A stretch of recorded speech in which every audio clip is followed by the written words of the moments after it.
Hi, I'm Brian, and I'm the Theoretical Gamer. This is a review. This is a review of one of the awesomest, bestest games ever to be put out, and it does not get the recognition that it's deserved, sadly. It is Talislanta. Talislanta. Some of you may have heard of it. Some of you may need enlightening.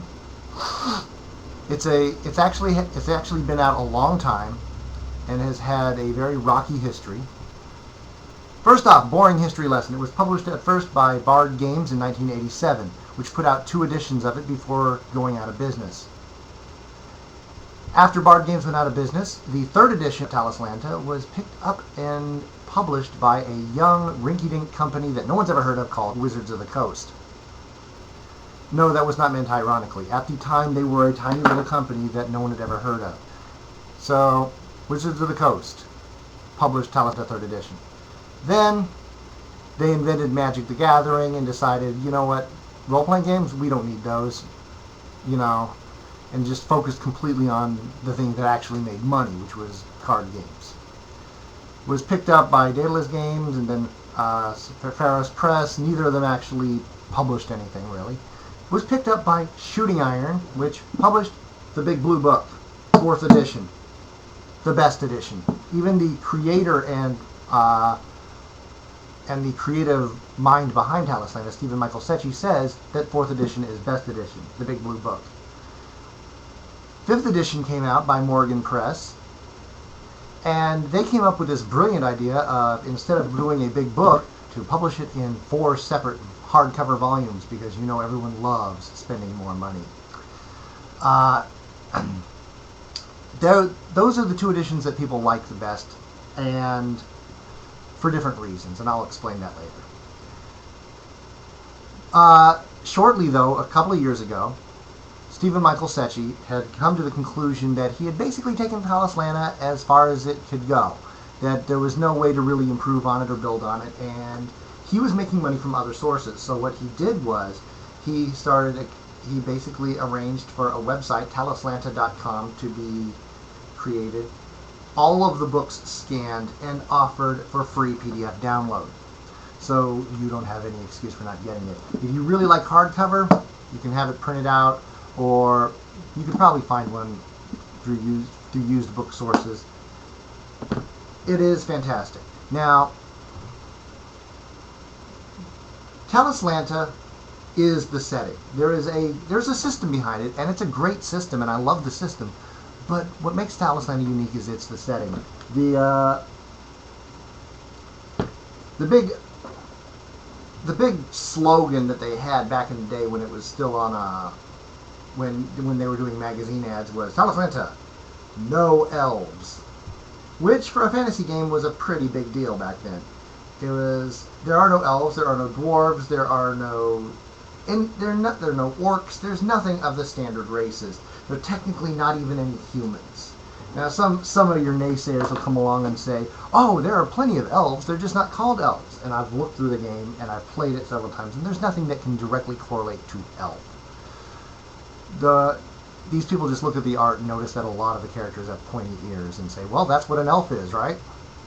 These people are stupids and should feel stupid. Basically, Talislanta is a very alien world.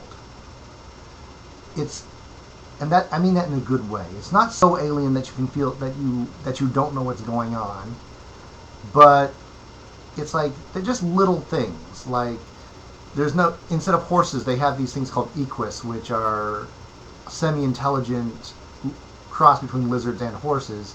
They're like horses but vaguely reptilian, and they have their own primitive language, and they're very secretive about it. But people ride them, and they seem to be cool with it.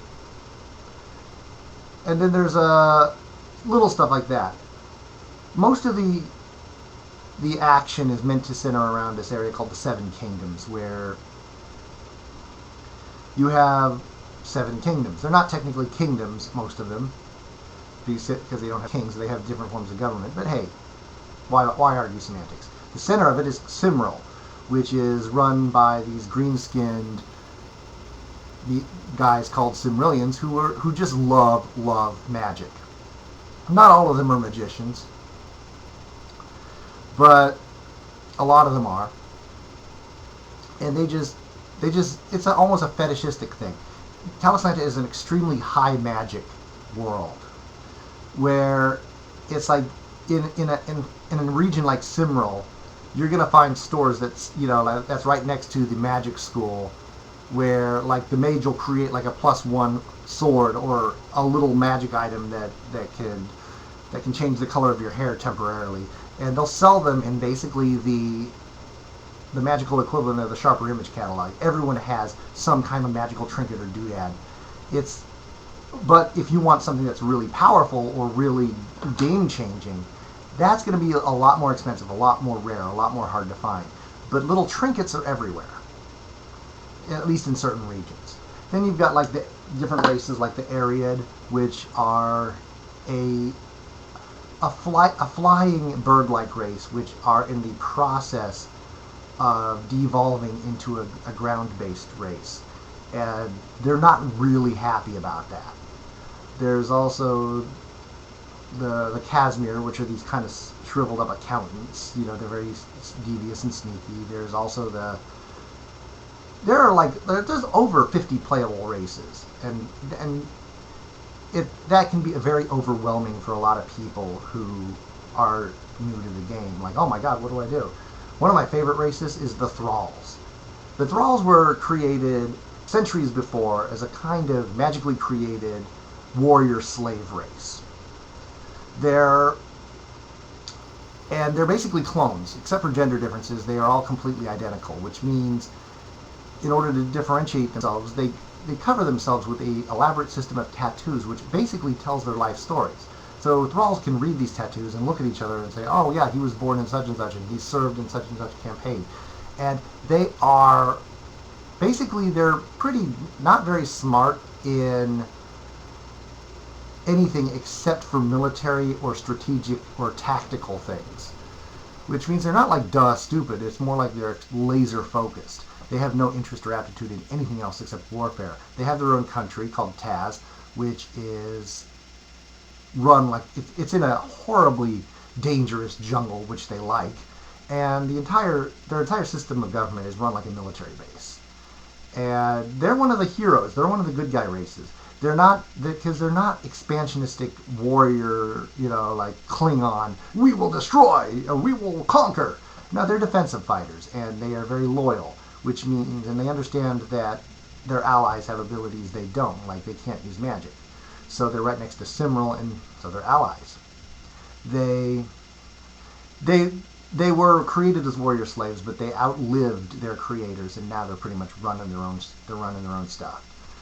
And so, if you want to play the totally focused badass warrior, play a Thrall. They're cool. And they're in some ways they're kind of the opposite of the honorable Klingon warrior in that they're extremely practical. They're extremely they're not like the ultimate warriors. They're more like the ultimate soldiers. Then you get to other areas of Talislanta, and you've got like other things. Like there's these two nations off on the west coast called Aman and Zandir. And Aman is this very drab, boring race of religious fanatics that basically want to bring everyone under their monotheistic yoke. And then right next to them is Zandir, where full of wild, colorful people who who are very laissez-faire and like, hey, if it feels good, do it, and let's have a party, and let's have huge, like week-long, like Mardi Gras in the street, and they have this polytheistic religion that's and worships like lots and lots of different things, and they have a wall between their countries. And every year they have a battle to the death on the top of the wall between their mightiest warriors, and whoever wins gets to collect all the trade tariffs for the year between them. And so stuff like that. And then you get out east, and there's the Quan Empire, or the Kang Empire, depending on your edition. The 4th edition basically forwarded it by 25 or 30 years. And the Quan were basically these fat, indolent creatures who ran this kind of empire and had all these slave races. And one of the slave races was your kind of honorable Klingon warrior race, the Kang. And they were one of the slave races. They were the soldiers of the Kwan Empire. When you get to 4th edition, it is now the Kang Empire, and the fat, lazy Kwan are now kept on as administrators. There was a coup d'etat. So you can just, depending on which edition you prefer, right? You could start, if you wanted to run a campaign, you could start with the Kwan Empire and then run a campaign about that coup d'etat. And then you get north, you get the Mirren, which are these blue skin beings that that are immune to cold and live in the frozen wastelands in castles made of ice. And it's very weird and very alien. I mean, even basic things like the world of Talislanta has 2 suns and I think 7 moons. There's always every time you play, there's constant little reminders that you aren't in Middle Earth. You aren't in a world that's just like, Earth plus elves, and it's very, very unique and a bit alien, and very, very cool. And it's one of my favorite settings. And all right, let's get to the system of Talislanta. This happened when the system has undergone many changes in various editions, but it's the core of it is the simplicity I like. Whereas I had basically been raised on D&D, and this was back in 1980s D&D, which was like charts full of charts. It was like you had like a million, you had Thaco, you had all these different to hit charts, you had everything, right? Whereas Talislanta has the action table, and you roll a 20-sided die. You don't have different types of dice. You have a 20-sided die, and that's what you roll in Talislanta. It's the ultimate D20 system, but it's not the D20 system. And basically what happens is this. You roll a 20-sided die.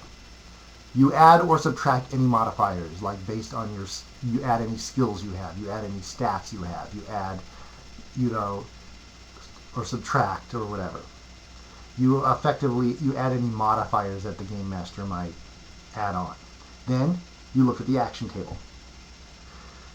If after modifiers you get a 0 or less, you get a mishap, which is a botch or a critical failure. You are basically unhappy things happen. If you roll a 1 to 5, you fail. If you roll a 6 to 10, I believe, you get a partial success. I thought that was an unusual idea at the time. It was like, instead of the old school D&D where it was all pass-fail, you could partially succeed, even on a combat roll. You nick the guy and do half damage. 11 to 19, you succeed. And 20 or higher, you get a critical success. Now, very, very simple.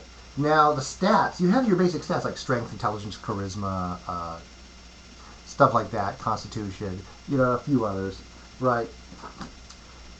This one is, in D&D, if you have a 12 or 13, you get like a +1. Right, 14 or 15, you get a +2. If you have a 7 or 8, I don't know the exact range, you get a -1. Talislanta cuts out the middleman there and simply says the average stat is 0. And if you're smart, you have a +1 or a +2. If you're weak, your strength might be a -1 or a -2. And then the skills add directly to the stat. You have a +3 in that skill and a +2 on the dexterity. You get a +5, and you add that to the roll.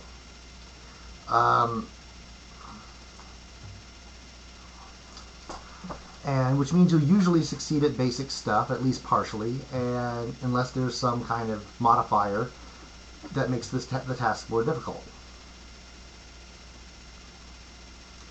The difference is between 4th edition and 5th edition is character generation. Everything up to 4th edition was template based. which I like. You open the book and you've got pages and pages of templates, like the Cimmerillion Magician, the Cimmerillion Swords Mage, the Blue Ariad Ranger, the Thrall Warrior, the Muse Telepath, the Duna Witch. And it gives you the basic stats for those, and it gives you a list of skills for those, and any special abilities they might have, and any kind of magic they might know. And that's it. You choose that template, you write down all the stats and skills, and then you can tweak them a little according to, you're not allowed, you don't have to take it exactly. You can like raise one basic stat by one and lower another by one, or you can just take it as is. And I like this. For one thing, you can grab a template and start playing in 5 minutes. Secondly, it preserves some of the iconic status of some of the things. Like Cimmerillions are magicians, and they're really good at it. So, Cimmerillion Magician. Then but there's some variations. There's the Cimmerillion Rogue Magician, which isn't as purely powerful as a Cimmerillion Magician, but they have thieving skills on top of that. They're sneaky bastards. But then the 5th edition decided to get all modern and complicated, where you can basically build your character from scratch. But then you can have things like, I think it kind of dilutes the purity of some of the concepts. But some people don't want that. They want to, before they even explore the basic concepts, they already want to rebel against them. Like what? I'm the Kang are mighty Klingon-like warriors. I want to play a Kang who is a thoughtful scholar, because that's not what they're like. The type of player what I call the beautiful and unique snowflake. They have to have something against the grain, not because it's necessarily a good idea, but because it's something against the grain. And that's just me bitching. Some people do really prefer the create the character from the ground up approach of 5th edition. They like the complexity of it. They like taking their time and crafting a character. And I can certainly see their viewpoint. I mean, there's nothing wrong with that viewpoint. I just like the simplicity and the purity of the template system. And I like the idea that if you're playing with a new group of people, you just go, hey, pick one. Oh, they look interesting. Let's play. My character, I actually did get to play recently in the past few years.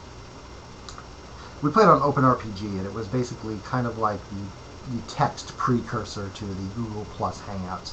It was you just type, and you don't see the other people. And it was good for a while, but I eventually got bored with it because it was just not much happened in a session. You would type, and then you'd get up and you'd wander around, and you'd come back, and maybe they'd have responded. And it was slow, and it was dry, but we did get some interesting stories and adventures out of it. I always described it as the difference between watching a movie and reading a novel. They have different strengths. And at least in the text version, I could at least craft out and be clever in the way I spoke. And I played a character named Murdoch, who was a Moroccan mercenary. Now, Marok in Talislanta is a country that's out kind of east, and their main source of income, their main profession is dung merchant. Apparently their country is under a curse from long ago, and it's just a generalized, the world is crapping on you curse. Literally, their top profession is dung merchant. Well, and every once in a while, one will decide, I'm going to go out and see the world and just get away from this horrible shit pit of a country.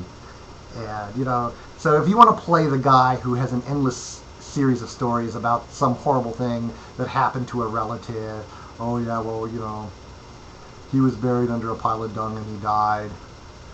And they're basically a nation who,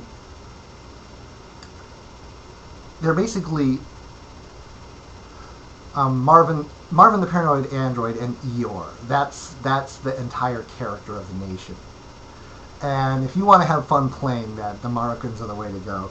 They're obsessed with the concept of luck because they've got nothing with bad luck, which means they have some talismans that create like these lead medallions that are supposed to bring you good luck, and they sort of work, But but they're just like gray, drab, washed out race. And if you like playing the world's dumped on me all my life, and you just want to be, if you just like want to have fun telling sad stories, Murdoch was fun for that. Now, that was a little aside, a little tangent. The magic system. The magic system is the best way to describe it is it's very metagamey, and I mean that in a good way. In like D&D, you say, okay, this is my spell list. I know Magic Missile, I know Charm Person, I know Fireball, I know Sleep, I know Prismatic Spray.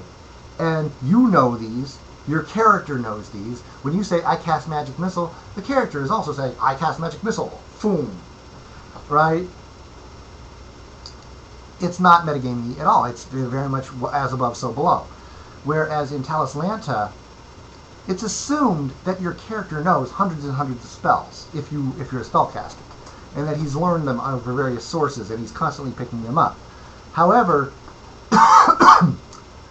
here's what happens. First of all, you choose an order and you pay points in modes. Orders are things like crystallomancy, which is a certain race can get crystals underground, and they specialize in magic using those.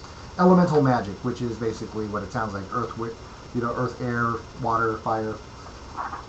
Invocation, which means you get your power from a god, or at least you believe you do. Natural magic. Each one has its own. Each one has its own bonuses and their own penalties. Right, like wizardry. Wizards tend to specialize, so they're very good at a certain mode. They get a bonus to that mode. But their limitation is that they're extremely flashy. There's no such thing as a subtle, unnoticeable wizardry spell. But then you have natural magic. They get a bonus when they're like in the deep woods or in a very natural environment. But if they're in a city, they get a penalty. Stuff like that. Then you have modes. What are modes? Modes are what you are using your spell for. Your modes are things like attack, defend, conjure, summon. I'll find the list real quick. And basically the idea is, and you are very, very good at, you have alter, you have transform, you have reveal, influence, move, enchant. There's a whole list.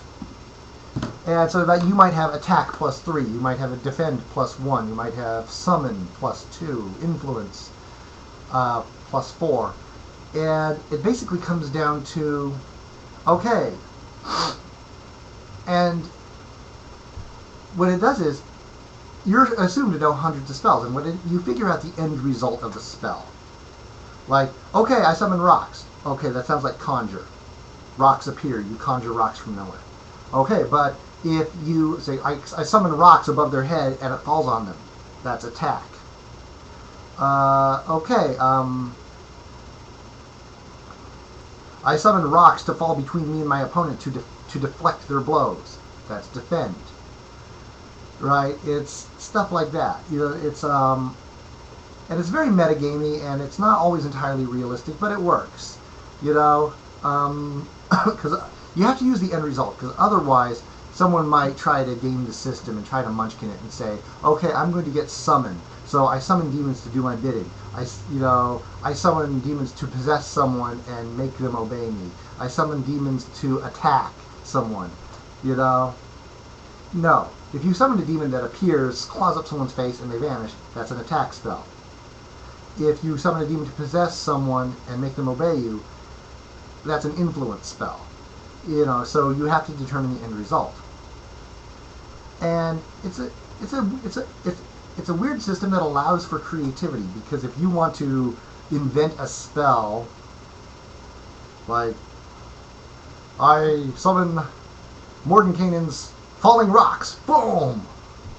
You can make up a spell on the spot, and it's assumed that your character has known this spell for a long time and has just been waiting for the right moment to trot it out. You have it's a very like everything, if you've only known like Dungeons and Dragons or the variants thereof, it's a very unusual system that has a very unusual way of doing things. The early editions, like first through third, had levels, and they almost seemed tacked on. And it got to the point where it was almost seemed optional. You could buy up skills and stuff individually, or you could level up and get bonuses there, you know. And they abandoned that with fourth edition. They realized that they just were keeping levels out of habit because everything had levels before that, before the 80s. So they decided, you know what? If you want to become a better wizard or sorcerer or spellcaster, start buying up your modes. If you want to become a better warrior, start buying up your weapon skills. If you want to become a better thief, just buy up all your thieving skills or your whatever you're good at. You buy it up individually, and then if your character decides he wants to expand himself and get other areas, you could theoretically study and become a magician. It's expensive and time consuming and takes a lot of experience points if you didn't start as one, but you could do it. It's very unusual. It's somewhere out there. There's a video of like a preview promo video that they made, and it's not bad. It shows a lot of artwork and describes the setting in a lot more. It describes the feel of the setting more than I could. There's a number of supplements for it. There's a number of adventures for it, and all in all, I recommend it. I might actually have to try out one of the adventures for Talislanta and run a game.